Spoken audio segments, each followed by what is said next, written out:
So hey guys, my name is Sarthak and welcome to एनजोन। और आज हम पी ब्लॉक करने वाले हैं। पी ब्लॉक थोड़ा बड़ा चैप्टर है, तो इसका वन शॉट मैं गारंटी तो नहीं कर सकता आगे आएगा, लेकिन इसको 4 पार्ट में ज़रूर कर सकते हैं। छोटे छोटे 4 पार्ट होंगे, जो इसकी अलग अलग फैमिलीज़ हैं, 15, 16, 17, 18 ग्रुप हैं, उनको अलग अलग कर सकते हैं।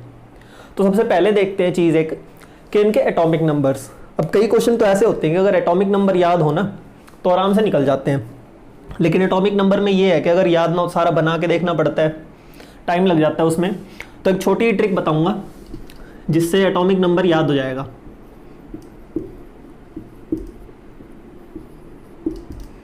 अब इनकी निमोनिक तो बना ही ली होगी तुमने कुछ ना कुछ, लेकिन एक बार ये भी देख लो, NPASSB BI, ठीक है, nitrogen, phosphorus, arsenic, antimony, bismuth, ये इनके नाम है। निमोनिक भी बता देता हूँ एक बार।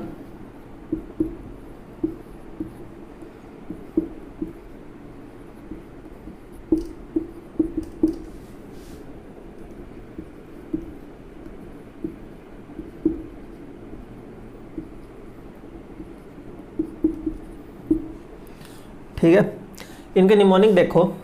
इसका जो मैंने बनाए थे अपने, सबके अपने पर्सनल होते हैं, और बेस्ट वही होगा कि तुम ना पर्सनल खुद बनाओ, ठीक है। बेशक किसी भी लैंग्वेज में बनाओ, हिंदी, इंग्लिश, पंजाबी, जो भी हो, लेकिन अपना बनाओगे ज़्यादा याद रहेगा। तो इसका मैंने बनाया था नहीं पसंद ऐसे सब भाई, ठीक है, इसका ये बनाया था। इनके सारे नाम ही निमोनिक में हैं। OS से टेपो, पेपर पे कहते हैं ना उससे टेपो, इसको OS से टेपो बना दो, यहाँ पे O कर दो बस, ठीक है।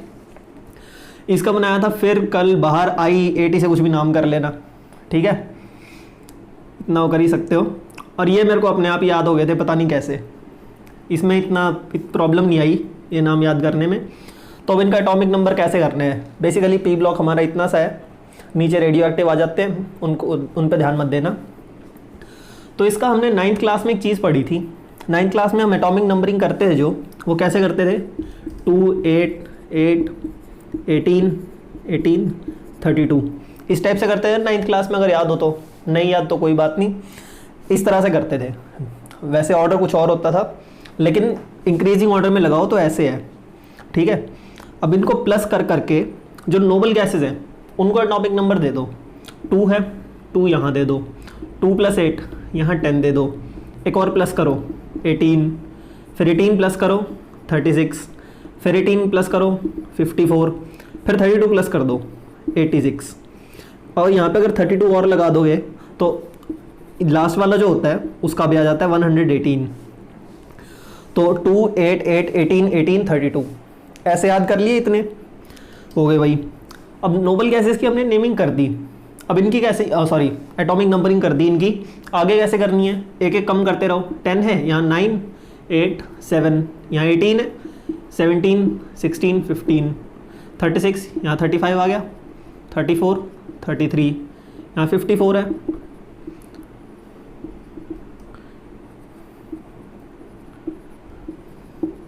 तो इन सब के एटॉमिक नंबरिंग ऐसे हो गई एक बार। अब बाई चांस अगर कोई ऐसा क्वेश्चन आए ना, पी ब्लॉक के क्वेश्चंस की यही बात है, पहली चीज़ तो ये होती है कि अगर तुम्हें पता है तो तुम आंसर कर देते हो, नहीं पता तो छोड़ते हो, उसमें ज़्यादा सॉल्व करने का कुछ नहीं होता। दूसरी चीज़, कभी क्वेश्चन ऐसे आता है कि उसमें होती हुई चीज़ सिंपल सी है, लेकिन हमें पूरा बना के देखना पड़ता है उसके लिए। तो ये इसका क्या करोगे, अब ये बनाने में जितना टाइम मुझे लगा ना, उससे बहुत कम लगेगा, 10 से 12 सेकंड लगेंगे सिर्फ बनाने में। तो क्या करोगे, जब पेपर हाथ में आए तो फटाफट से बना लेना है ये, ठीक है, इतना सा बना के रख लो, बाद में टाइम वेस्ट नहीं होगा। आगे जो डी ब्लॉक की होती है नंबरिंग, वो भी काफ़ी ईजी होती है, उसमें कुछ नहीं है, लेकिन जब डी ब्लॉक चैप्टर आएगा उसे तब करेंगे। बेसिकली पूरा पीरियोडिक टेबल ऐसे करा जा सकता है, जो एक्टिनॉइड्स, लेंथेनॉइड्स होते हैं उनको भी जोड़ के, लेकिन इन्हें बाद में करेंगे, अभी नहीं करते। तो अब नाइट्रोजन फैमिली शुरू करते हैं।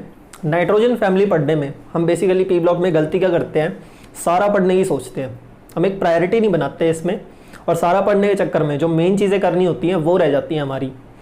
तो इसमें एक प्रायोरिटी बनाते हैं। सबसे पहले हमें क्या करना है, प्रायोरिटी वाइज लिखूँगा, पहले करनी है प्रॉपर्टीज़ इनकी। प्रॉपर्टीज़ किन की, जो इनमें जो मेन कंपाउंड है, जैसे नाइट्रोजन की प्रॉपर्टीज़ हो गई, ठीक है, उनके बॉइलिंग पॉइंट का क्या वो है, ऑर्डर है, मेल्टिंग पॉइंट का, ionization enthalpy, electron gain enthalpy, वो सब। तो पहले इनकी प्रॉपर्टीज़ करनी है, ठीक है। दूसरी चीज़ क्या करनी है, फिर इनकी हाइड्राइड्स की करनी है। तीसरी हमें देनी है नाइट्रिक एसिड और अमोनिया, ठीक है। उसके बाद चौथी प्रायोरिटी देनी है जो बाकी इनके हैलोजन कंपाउंड्स और ऑक्साइड्स हैं, ठीक है। फिर आता है रिमेनिंग हैलोजन एंड ऑक्साइड्स। और फिफ्थ प्रायोरिटी आती है हमारी रिएक्शंस की। जो नाइट्रोजन की रिएक्शंस दे रखी हैं, ठीक है, डाई नाइट्रोजन की, अमोनिया की है, नाइट्रिक एसिड की रिएक्शंस हैं, वो हमें बिल्कुल एंड में करनी है, लेकिन करनी ज़रूर है, ठीक है। तो ये रिएक्शंस है जो ये एंड में करेंगे बिल्कुल। तो पहले देखते हैं इनकी प्रॉपर्टीज़। अब आते हैं NPSSB बाय, तो ये आता है। अब इसमें एटॉमिक रेडियस है जो, सिंपल सी बात है, सिंपल चीज़ें लेके चलेंगे, सारी चीज़ लॉजिकल लगेंगी। जितने ऑर्डर होंगे हमें वैल्यू याद नहीं रखनी, इसकी आयोनाइजेशन एंथैल्पी क्या है उसकी वैल्यू याद नहीं रखेंगे, ऑर्डर याद रखेंगे, कौन पहले आ रहा है कौन बाद में आ रहा है, वो ऑर्डर इंपॉर्टेंट है, ठीक है। विद रीज़न भी समझना है ताकि जब ऑर्डर देखें तो ऑब्वियस लगे हो बिल्कुल, ठीक है। तो पहले आता है इनका एटॉमिक रेडियाई। एटॉमिक रेडियाई क्या होगा, ऊपर से नीचे जाएंगे जब, तो क्या होगा, इनके शेल्स बढ़ रहे हैं। यहाँ पे कितने शेल हैं, 2 शेल हैं। अब नीचे शेल्स बढ़ते रहेंगे, एटॉमिक रेडियस बढ़ता रहेगा, सिंपल सी बात है ना। तो एटॉमिक रेडियस इंक्रीज, हम सारी चीज़ें डाउन द ग्रुप देखेंगे कि हम ऊपर से नीचे जा रहे हैं तो कौन सी चीज़ कैसे एक्ट कर रही है, ठीक है। फिर आता है आयोनिक रेडियस, ये भी इंक्रीज करेगा। फिर आ जाता है मेल्टिंग पॉइंट इसका। अब मेल्टिंग पॉइंट और बॉइलिंग पॉइंट, ये 2 चीज़ें साथ में कर लेते हैं। यहाँ थोड़ी एबनॉर्मल चीज़ें आती हैं, और जहाँ एबनॉर्मल है थोड़ा सा, जहाँ पे थोड़ा चेंज हो रहा हो, वहाँ हमें मेन ध्यान देना है, क्योंकि बाकी क्या है, ऑर्डर सेम है, सीधा है ना, तो वो तो ईजी हो जाता है करना, बस याद रखना होता है नीचे इंक्रीज़ हो रहा है डिक्रीज़ हो रहा है, उसकी रीज़न भी मिल जाता है हमें, रीज़न अगर देखें उसका तो रीज़न मिल जाता है। यहाँ पे थोड़ा मुश्किल हो जाता है सोचना। मेल्टिंग पॉइंट क्या होता है, आर्सेनिक तक तो बढ़ता है, ठीक है, N से AS तक इंक्रीज़ करता है, उसके आगे फिर डिक्रीज़ कर जाता है, ठीक है, रेस्ट पे डिक्रीज़। इसमें भी N से SB तक इंक्रीज़ करेगा, रेस्ट डिक्रीज़। रीज़न देखें अगर इसका, तो रीज़न वही है कि जो F ब्लॉक आते हैं, F ब्लॉक की वजह से इनमें शील्डिंग कम हो जाती है और ये वल्नरेबल हो जाते हैं थोड़े सराउंडिंग्स के, तो मेल्टिंग पॉइंट और बॉइलिंग पॉइंट इनके कम हो जाते हैं आगे जाके, ठीक है। फिर एक चीज़ आती है इनका नेचर, मेटालिक नेचर या नॉन मेटालिक कैसे हैं। अब शुरू में तो अब मेटालिक कौन से होते हैं पहले तो ये देख लेते हैं। मेटल होते हैं इलेक्ट्रॉन डोनेटिंग, है ना, जितने हमने देखे हैं सोडियम वगैरह अपना इलेक्ट्रॉन दे देते हैं आराम से, तो मेटल होते हैं वो इलेक्ट्रॉन डोनेट कर देते हैं। अब इनकी टेंडेंसी देखते हैं एक बार इलेक्ट्रॉन डोनेट करने की ना। इसका साइज़ देखो, इतना सा साइज़ है इसका, यहाँ पे इलेक्ट्रॉन है इसके पास 5, 3 के साथ बॉन्ड बनाते हैं, एक लोन पेयर रहता है इसका, उसका भी रीज़न है, करेंगे आगे देखते हैं। अब ये छोटा साइज़ है इसका, अंदर जो पॉजिटिव चार्ज है ना इसमें, वो पकड़ के रखेगा इलेक्ट्रॉन को, आराम से देगा नहीं, तो इसका नेचर कैसा हो जाता है, नॉन मेटल, ठीक है। दूसरा ये भी नॉन मेटल की कैटेगरी में ही आ जाता है, साइज़ भी थोड़ा वैसे तो इंक्रीज आता है लेकिन फिर भी नॉन मेटल रहता है। ये दोनों हो जाते हैं मेटलॉइड, ठीक है। और जो लास्ट बिस्मथ है जिसका सबसे बड़ा साइज है, जिसके इलेक्ट्रॉन सबसे ज़्यादा फ्री हैं, है ना, जो बीच में न्यूक्लियस है उससे बहुत दूर है इलेक्ट्रॉन, आराम से निकाले जा सकते हैं, तो बिस्मथ आ जाता है एक मेटल। अब देखो ऐसे याद रख लो, 2 नॉन मेटल 2 मेटलॉइड, बचे हुए मेटल।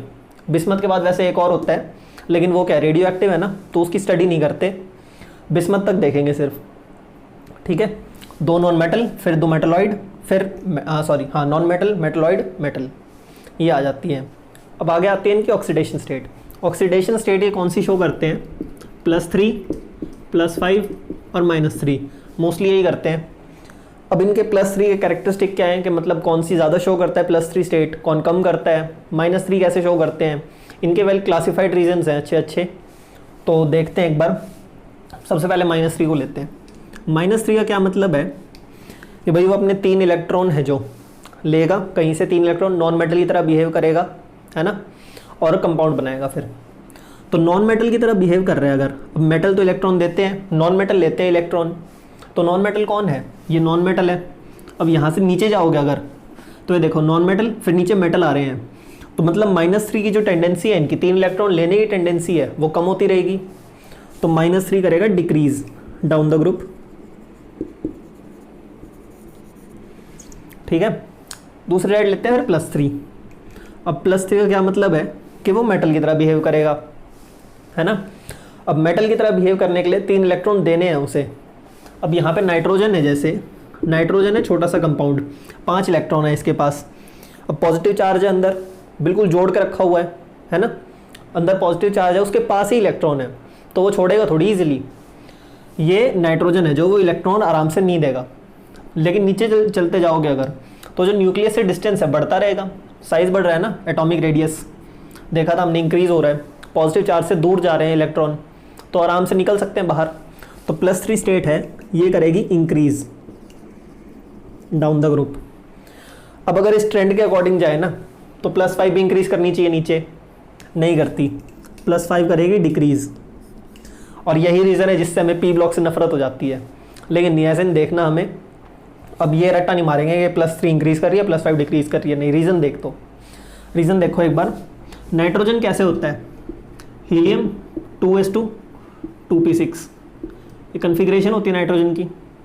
फॉस्फोरस की देखो, neon 3s2 3p3 2p3 3p3 ठीक है, ऐसे इनकी कन्फिग्रेशन होती है। अब तुम देखोगे यहाँ पे अगर +5 स्टेट आ रही है, +5 स्टेट का क्या मतलब है, 5 इलेक्ट्रॉन निकाल दिए, क्या मिला हमें, हीलियम मिला ना, नोबल गैस मिल गई। जहाँ नोबल गैस कन्फिग्रेशन आ जाए वहाँ स्टेबिलिटी आती है, अच्छी खासी स्टेबिलिटी आती है, मानते होंगे ये बात तो। अब यहाँ हीलियम बना, नोबल गैस आ गई, स्टेबिलिटी मिल गई।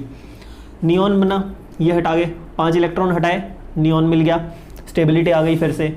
लेकिन यहाँ देखोगे ना, यहाँ क्या हो रहा है, आर्गन आ रहा है पहले, फिर 3d10 4s2 4p3, इसमें से 5 इलेक्ट्रॉन निकालो। अब निकाल दिए, 3d10 है, स्टेबिलिटी है, नोबल गैस तो नहीं है ना, उतना मज़ा नहीं आया जितना यहाँ आया था, तो इसकी थोड़ी कम हो जाएगी स्टेबिलिटी। नेक्स्ट देखते हैं, आर्गन के बाद क्या आता है, क्रिप्टॉन आता है। क्रिप्टॉन में 4d10 आ जाएगा, मज़ा अब भी नहीं आया, डी सीरीज आ गई। और नीचे जाओ, बिस्मत देखो, बिस्मत में क्या है, पहले तो 4f14 आ रहा है, फिर 5d10 आ रहा है। भाई इससे तो यही अच्छे थे, कम से कम क्लोज तो थे नोबल गैस के। अब नीचे और दूर होते जा रहे हैं नोबल गैस कन्फिग्रेशन से हम। इस वजह से जब स्टेबिलिटी कम होती जा रही है नीचे, तो +5 स्टेट है, ये करेगी डिक्रीज डाउन द ग्रुप। ठीक है, और आयोनाइजेशन एंथैल्पी देखें तो उसका भी सीधा सा ग्राफ है। आयोनाइजेशन एंथैल्पी है जो नीचे तक जाते जाएंगे डिक्रीज करती रहेगी वो। मतलब क्या है कि हमें कितनी एनर्जी देनी है एक इलेक्ट्रॉन लेने के लिए। अब इसके पास क्लोज है ना इलेक्ट्रॉन, पास बैठे हैं बिल्कुल, हमें ज़्यादा जोर लगाना पड़ेगा, ज़्यादा एनर्जी देनी पड़ेगी, है ना। तो इसमें से मुश्किल है इलेक्ट्रॉन निकालना, नीचे नीचे जाते रहोगे तो आयोनाइजेशन एनर्जी है जो वो डिक्रीज़ होती है, पॉजिटिव होती है, डिक्रीज़ होती है नीचे। और जो फर्स्ट आयोनाइजेशन एंथैल्पी, फिर सेकंड, फिर थर्ड, मतलब क्या है कि पहला इलेक्ट्रॉन निकालना, फिर दूसरा, फिर तीसरा, ऐसे। इनमें क्या होता है, ये भी इंक्रीज़ करते हैं। सिंपल सा ऑर्डर है, प्रॉब्लम नहीं आएगी इतनी। प्रॉब्लम हमें कहाँ आती है, जहाँ पे उल्टी सीधी चीज़ें चल रही होती हैं।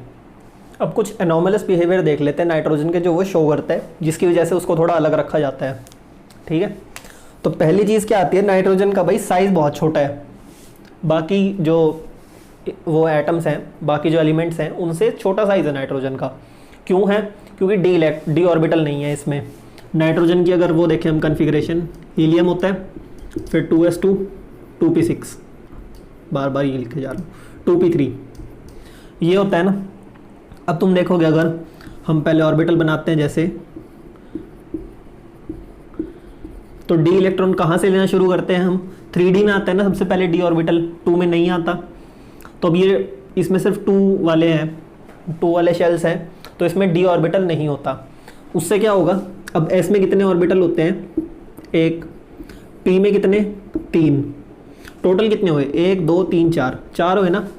तो अगर नाइट्रोजन है, जैसे ये कुछ भी लेना चाहेगा, किसी और कंपाउंड के साथ बॉन्ड बनाना चाहेगा ये, तो मोस्टली 4 ही बना सकता है सिर्फ, ठीक है, क्योंकि 4 ऑर्बिटल है जो मैक्सिमम वो फिल कर सकता है। अगर डी आ जाए इस पर, लेट करते हैं, अगर इसमें डी भी होता तो 5 ऑर्बिटल और है, तो इसकी कोवेलेंसी और बढ़ जाती, ये और बॉन्ड बना सकता है अपने साथ। कोऑर्डिनेशन कंपाउंड में देखेंगे कितनी कितनी बॉन्ड्स बन रही है डी ऑर्बिटल की वजह से, लेकिन यहाँ पे सिर्फ 4 बना पाता है। तो इसकी वजह से, डी ऑर्बिटल ना होने की वजह से, covalency is restricted to 4। Covalency इसकी 4 तक होती है। दूसरा, अब साइज छोटा है तो इसकी इलेक्ट्रोनेगेटिविटी बहुत ज़्यादा होती है, बाकी जो इसके नीचे एलिमेंट्स आते हैं उनसे काफ़ी ज़्यादा कोवेलेंसी होती है, सॉरी इलेक्ट्रोनेगेटिविटी होती है इनकी, नाइट्रोजन की, इसकी होती है 3। इसके जो नीचे आते हैं उनकी होती है 2.1, 2, 1.9, 1.9। अब नीचे देखोगे इनमें इतना फ़र्क नहीं आ रहा क्योंकि डी ऑर्बिटल यहाँ से आने शुरू हो जाते हैं, लेकिन इसकी बहुत ज़्यादा है, 3 है इसकी इलेक्ट्रोनेगेटिविटी। अब 3 इलेक्ट्रोनेगेटिविटी है, इसकी वजह से क्या होता है कि ये मल्टीपल पी पाई बॉन्ड बना सकता है। कहने का मतलब क्या है, सिंपल सा है बस, कि जो है ट्रिपल बॉन्ड बनाने में, डबल बॉन्ड बनाने में बहुत ज़्यादा एफिशिएंट है। इसलिए तुम देखो ये कंपाउंड मिलते हैं हमें, ये वाले साइनाइड कंपाउंड मिलते हैं, है ना, NO मिलता है हमें, तो डबल बॉन्ड ट्रिपल बॉन्ड ये अपने आसपास वाले कंपाउंड्स हैं जो उनके साथ ईजिली बना पाता है। अब डाइनाइट्रोजन देखोगे अगर, तो उसमें भी ट्रिपल बॉन्ड है, ठीक है। अब ये ट्रिपल बॉन्ड बना लेगा इलेक्ट्रोनेगेटिविटी की वजह से, लेकिन आगे जो आते हैं, फॉस्फोरस आ गया, फॉस्फोरस बनाता है सिंगल बॉन्ड, है ना। अब बेसिकली 2 एटम्स में सिंगल बॉन्ड होती है, वैसे तो फॉस्फोरस P4 की तरह एग्जिस्ट करता है ना, ऐसा स्ट्रक्चर होता है फॉस्फोरस का कुछ इस टाइप से, लेकिन सिंगल बॉन्ड बन रही है यहाँ पे, ये नहीं होती, ऐसे बॉन्ड बनाता है फॉस्फोरस और आगे ये जुड़ रहा होता है बाकियों के साथ। तो इसमें बॉन्ड्स तो मल्टीपल बन गई, लेकिन एक और दूसरे जो एटम्स के बीच में है, किसी भी 2 के बीच में ऐसे, तो इनमें तो एक ही बॉन्ड आ रही है, ये बाकियों के साथ अलग अलग बना रहा है। वैसे कैटिनेशन शो कर रहा है, कैटिनेशन भी यही प्रॉपर्टी होती है कि अपने ही टाइप के इलेक्ट्रॉन के साथ, अपने ही टाइप के एलिमेंट के साथ मल्टीपल बॉन्ड्स बनाए कंपाउंड बनाना। दूसरा कौन शो करता है, S8 होता है जो, वो भी ये शो करता है, उसका थोड़ा और स्ट्रक्चर अलग होता है, लेकिन यहाँ बात इसकी नहीं करेंगे, यहाँ बात करेंगे नाइट्रोजन की। तो यहाँ पे नाइट्रोजन देखें अगर, तो N है, ट्रिपल बॉन्ड N। अब इसमें एक तो S बॉन्ड बनेगी और 2 P बॉन्ड या पाई बॉन्ड लिख लो, यहाँ सिग्मा बॉन्ड, ये बॉन्ड्स बनती हैं। अब यहाँ 3 बन रही है, यहाँ 1 है, तो ऑब्वियस सी बात है भाई कि यहाँ पे जो इनकी अट्रैक्शन होगी, जो इनकी बॉन्ड होगी वो स्ट्रॉन्ग होगी ज़्यादा। मान लिया भाई इनकी बॉन्ड स्ट्रॉन्ग है, लेकिन इसकी जो सिंगल बॉन्ड होगी ना, N सिंगल बॉन्ड, वो इससे बहुत वीक होगी। क्यों होगी सिंगल बॉन्ड वीक? क्योंकि यहाँ पे एक और चीज़ आ जाती है, जो इसके लोन पेयर बचे ना, शरारत तो ये भी करेंगे, इनको भी तो कुछ काम मिलना चाहिए, तो ये एक दूसरे को रिपेल करने लग जाते हैं। इसमें क्या है, बॉन्ड लेंथ थोड़ी लंबी होती है, साइज़ बड़ा होता है, तो इनके इलेक्ट्रॉन दूर दूर होते हैं थोड़े, तो ये रिपल्जन नहीं कर पाते इतनी। तो सिंगल बॉन्ड P और P फॉस्फोरस में ज़्यादा होती है स्ट्रॉन्ग, N में कम होती है। लेकिन ऑल ओवर देखें अगर, जब ये पूरी बॉन्ड बना लेते हैं अपनी, तो ये ज़्यादा स्ट्रॉन्ग होती है नाइट्रोजन की। पहला ही क्वेश्चन जो उसमें आ रखा है अभी सैम्पल पेपर में, वो इससे रिलेटेड है। और सैम्पल पेपर मैंने देखा, रिएक्शन से रिलेटेड सिर्फ एक क्वेश्चन है जो है जिनॉन का, और होना भी चाहिए जिनॉन का, तो क्योंकि सिर्फ नोबल गैस में वही एक कंपाउंड है जो रिएक्शंस करता है, जो कंपाउंड बनाता है दूसरों के साथ, बाकी नहीं बनाते, तो उसका तो आना बनता भी है।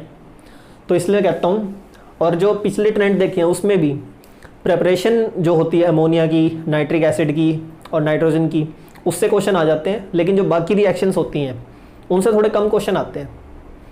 बहुत कम चांस है कि एक क्वेश्चन आए, जैसे ब्राउन रिंग टेस्ट पे क्वेश्चन आ गया, लेकिन ये सारे जो क्वेश्चन आएंगे ये जेई में ज़्यादा आते हैं, बोर्ड्स में देखे नहीं गए इतने।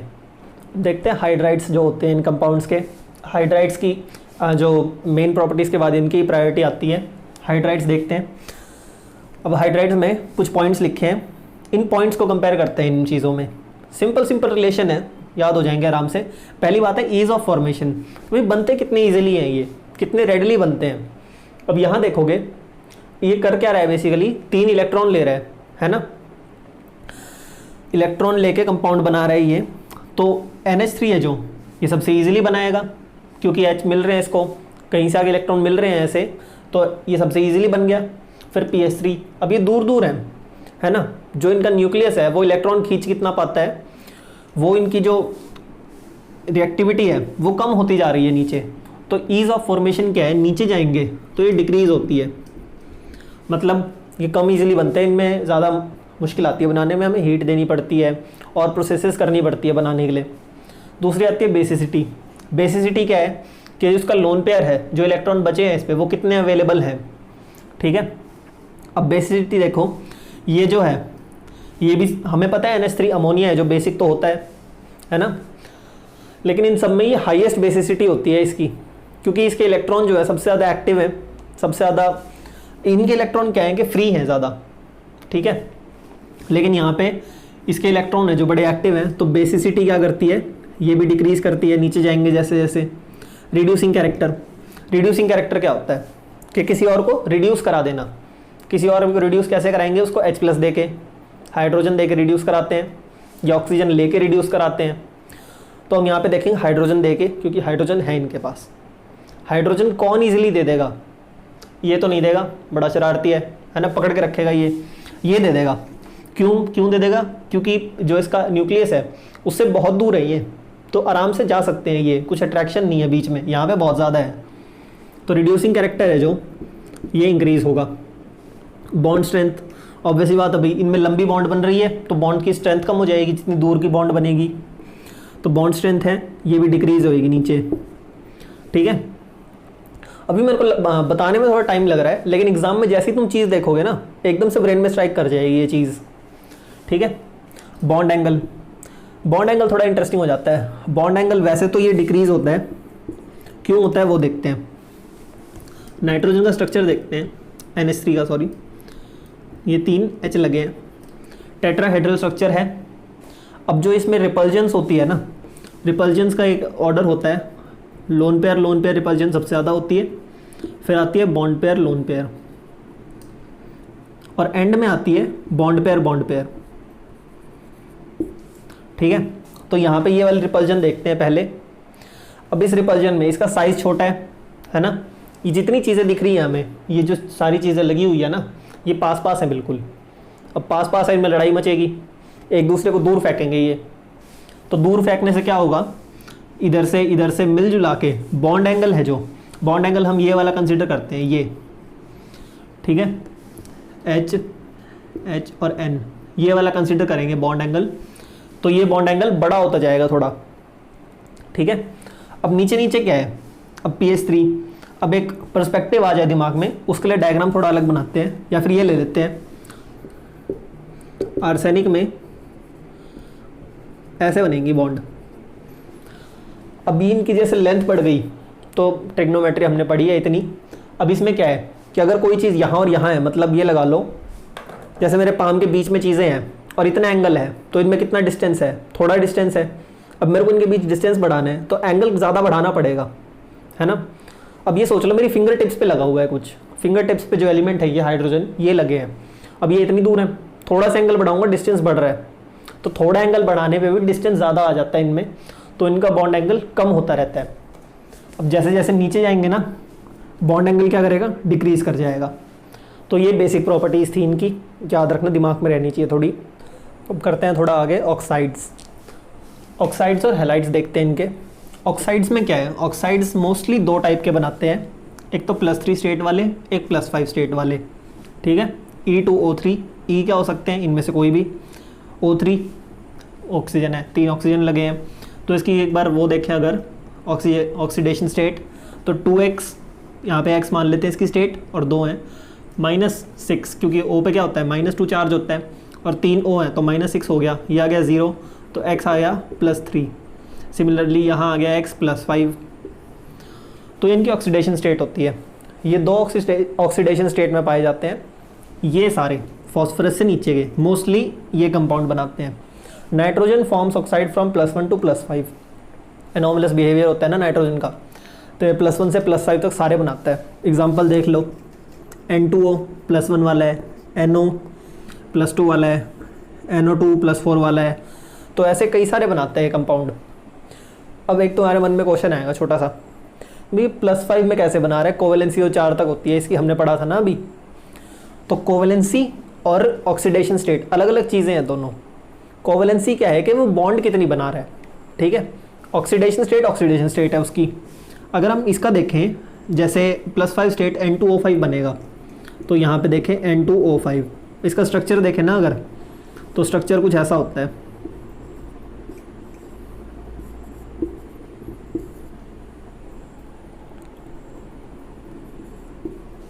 इस टाइप का स्ट्रक्चर बनता है इसका। यहाँ पे नाइट्रोजन की बॉन्ड देखो कितनी बन रही है, बॉन्ड 1 2 3 4। अब बॉन्ड तो 4 बन रही है ना इसकी, 4 बॉन्ड बन रही है, तो कोवेलेंसी तो 4 रही इसकी, लेकिन ऑक्सीडेशन स्टेट इसकी +5 आती है, ठीक है। तो बात करते हैं इनकी एसिडिटी की। एसिडिटी क्या होगी कि डाउन द ग्रुप जाओगे तो ये डिक्रीज करेगी एसिडिटी। अब यहाँ पे हम एसिडिटी किस पॉइंट ऑफ व्यू से देख रहे हैं, हम देख रहे हैं ल्यूइस थ्योरी के अकॉर्डिंग, जो ल्यूइस एसिड और ल्यूइस बेस होते हैं। अब ल्यूइस एसिड कौन से होते हैं, जो इलेक्ट्रॉन एक्सेप्ट करते हैं, इलेक्ट्रॉन एक्सेप्टर्स ल्यूइस एसिड कहते हैं उन्हें। अब इलेक्ट्रॉन एक्सेप्टर देखो कौन होगा, अब नाइट्रोजन, घूम फिर के वही चीज़ें बोले जा रहा हूँ मैं, पता नहीं बार बार क्यों। नाइट्रोजन का साइज छोटा है, आराम से इलेक्ट्रॉन लेगा, ये नहीं ले पाएगा, हो गया। तो एसिडिटी है जो नीचे डिक्रीज करेगी। दूसरी बात, यहाँ से यहाँ जाओगे अगर इसमें E2O3 और E2O5 में कंपेयर करें इनकी एसिडिटी, तो यहाँ इंक्रीज होएगी। इंक्रीज क्यों होएगी, क्योंकि प्लस चार्ज क्या है, जितना प्लस चार्ज है उतने इलेक्ट्रॉन ले सकता है वो, उतनी भूख है उसकी इलेक्ट्रॉन लेने की। तो +3 सिंपल सी बात है, कम इलेक्ट्रॉन ले पाएगा, +5 ज़्यादा इलेक्ट्रॉन ले पाएगा, है ना। तो ऐसे इनकी एसिडिटी इंक्रीज करेगी, डाउन द ग्रुप जाओगे डिक्रीज करेगी। नाइट्रोजन बहुत सारे बनाता है ऑक्साइड, +1 से +5, ठीक है। अब देखते हैं हैलाइड्स में। हैलाइड्स 2 टाइप के बनते हैं, एक तो EX3 और EX5, ठीक है। ऑब्वियसली बात है नाइट्रोजन ये नहीं बना पाएगा, क्योंकि यहाँ पे ऑक्सीडेशन स्टेट नहीं, यहाँ सीधा सीधा कोवेलेंसी देखी जा रही है। ऑक्सीडेशन स्टेट कोवेलेंसी एक ही बात हो गई है, क्योंकि नाइट्रोजन देखो 5 बॉन्ड बनानी पड़ेगी उसे ये बनाने के लिए, EX5 बनाने के लिए। अब ऑक्सीजन क्या है, ऑक्सीजन बीच में लग सकता है ना, ऐसे एक बॉन्ड इधर एक इधर बना सकता है। फ्लोरीन हैलोजन है, वो नहीं कर पाएंगे ये काम, तो ये नहीं बनेंगे। नाइट्रोजन में बनेंगे सिर्फ EX3, ठीक है। अब EX3 में भी कौन से बनेंगे, N only forms stable NF3, मानते हैं भाई बनते हैं, NCl3 बनेगा, ठीक है, NBr3 बनता है, लेकिन स्टेबल बिल्कुल नहीं होते वो, अनस्टेबल बनेंगे। NF3 स्टेबल क्यों होता है वो देखो। अब नाइट्रोजन है, इसके साथ लगा है फ्लोरीन, ठीक है। अब जब हैलोजन लगा है इसके साथ, तो इसको कौन सी ऑक्सीडेशन स्टेट शो करनी पड़ेगी, +3, ठीक है ना, क्योंकि हैलोजन क्या होते हैं, हैलोजन तो इलेक्ट्रॉन लेते हैं, तो ये इससे इलेक्ट्रॉन ले रहा है अगर, तो इसको +3 स्टेट शो करनी पड़ेगी नाइट्रोजन को, ठीक है।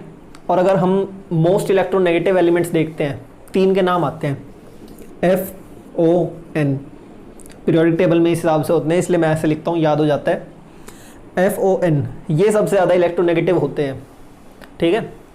तो अब नाइट्रोजन है जो, उससे ज़्यादा इलेक्ट्रोनेगेटिव कौन सा कंपाउंड है जो उससे इलेक्ट्रॉन ले सकता है, क्योंकि इतनी ताकत है कि नाइट्रोजन से इलेक्ट्रॉन ले ले, तो वो है फ्लोरीन, मोस्ट इलेक्ट्रोनेगेटिव एलिमेंट, है ना। तो सिर्फ फ्लोरीन है जो, उसमें कैपेबिलिटी है कि नाइट्रोजन से इलेक्ट्रॉन ले लेगा। क्लोरीन से भी बात ऐसे है कि हम कर सकते हैं, उससे भी किसी तरह हमने एनर्जी डाली, कुछ कर कंपाउंड बना दिया, लेकिन वो स्टेबल नहीं होगा, ठीक है। तो N only form stable NF3। Reason क्या है, क्योंकि नाइट्रोजन से ज़्यादा इलेक्ट्रोनेगेटिव एक ही एलिमेंट मिलता है हमें, फ्लोरीन, ठीक। आगे BiF3 is ionic, rest are covalent. क्यों, सिंपल रीज़न है, हमने इनकी क्या प्रॉपर्टी देखी थी, ऊपर होते हैं नॉन मेटल, फिर मेटलॉइड, लास्ट में बिस्मथ एक मेटल निकलता है हमारे पास, है ना। तो BiF3 इज आयोनिक। अब मेटल है जो, मेटल और हैलोजन आयोनिक बनाते हैं, NaCl, KCl, ये सारे जो बनाते हैं हम कंपाउंड्स, वो सारे आयोनिक होते हैं ना, वो मेटालिक कंपाउंड होते हैं। तो सिर्फ BiF3 है जो, वो मेटल होने की वजह से आयोनिक बनाएगा, रेस्ट आर कोवेलेंट। और कोवेलेंसी भी देखें अगर किस में ज़्यादा है, तो पेंटाहेलाइड्स होते हैं जो, वो ज़्यादा कोवलेंट होते हैं ट्राई हैलाइड से, मतलब ये वाले कंपाउंड इससे ज़्यादा कोवलेंट होंगे नेचर में। Other halides are EX3 and EX5, ये देख चुके हैं हम यहाँ पे। अब एसिडिक स्ट्रेंथ भी डिक्रीज करती है यहाँ पे, क्यों? यही सेम रीज़न है जिस वजह से, मतलब इनकी इलेक्ट्रॉन खींचने की जो क्षमता होती है वो कम होती रहती है नीचे, एसिडिक स्ट्रेंथ कम होगी। ठीक है, तो अब बस यहाँ ऑक्साइड हैलाइड्स यहाँ ख़त्म हो गया चैप्टर। और अब तो बोलोगे एक बात कि भैया रिएक्शंस तो करवाई नहीं। अब रिएक्शन में मैं कुछ नहीं करा सकता, उसका तुम्हें याद करनी पड़ेगी पढ़ पढ़ के। तो उसके लिए एक हेल्प कर सकता हूँ मैं तुम्हारी, NCERT में यहाँ वहाँ ढूंढनी नहीं पड़ेगी रिएक्शंस। डिस्क्रिप्शन में जाओगे, एक PDF मिलेगा, PDF का लिंक है, सारी रिएक्शंस हैं उसमें, वो वहाँ से पढ़ लेना। बेस्ट प्रैक्टिस होगी ये कि उन्हें नोट करके देखो, कॉपी में लिखो बार बार, फिर याद करो। और कुछ रिएक्शंस उनमें होंगी जो रेड कलर से लिख रखी हैं, सिर्फ उसमें कलर रेड कर रखा है, वो उसकी बात क्या है कि उसमें नेम आ जाता है रिएक्शंस का, जैसे हेबर प्रोसेस है, ऑसवाल्ड प्रोसेस है, तो ये थोड़े इंपॉर्टेंट हो जाते हैं जहाँ पे नेम आ जाता है, तो उनको रेड कलर में दे रखा है। फिर भी मैं बोलूँगा पहली प्रायोरिटी क्या देनी है, ये सारी चीज़ें क्लियर होनी चाहिए। ठीक है, एसिडिक स्ट्रेंथ कैसे ज़्यादा होती हैं, कैसे कम होती हैं, बॉइलिंग पॉइंट में क्या चीज़ें आ रही हैं, आयोनाइजेशन एंथैल्पी में क्या हो रहा है, इलेक्ट्रॉन गेन एंथैल्पी में क्या हो रहा है, वो सारी चीज़ें पहले करो, फिर रिएक्शन करो। ठीक है, दिस इज सार्थक साइनिंग ऑफ।